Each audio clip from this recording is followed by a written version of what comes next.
Hi, this is Jill Swan from Spoontown, the largest gathering of spoon carvers in the south of England. I want to talk to you about the difference between Spoontown and Pretown.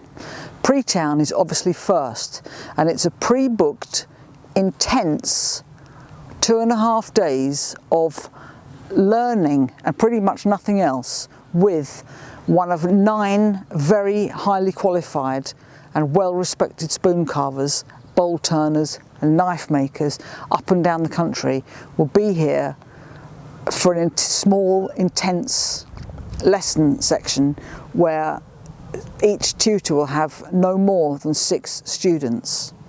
So if you want to learn, if you really want to learn, you want to come to Pretown.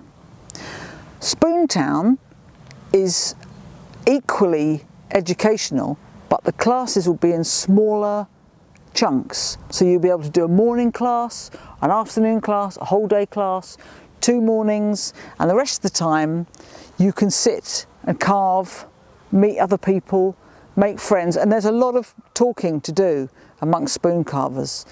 There's going to be a fair on the Sunday morning, so there's no classes then, but up until then it's going to be learn, learn, learn.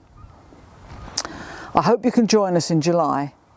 Spoontown, www.spoontown.co.uk.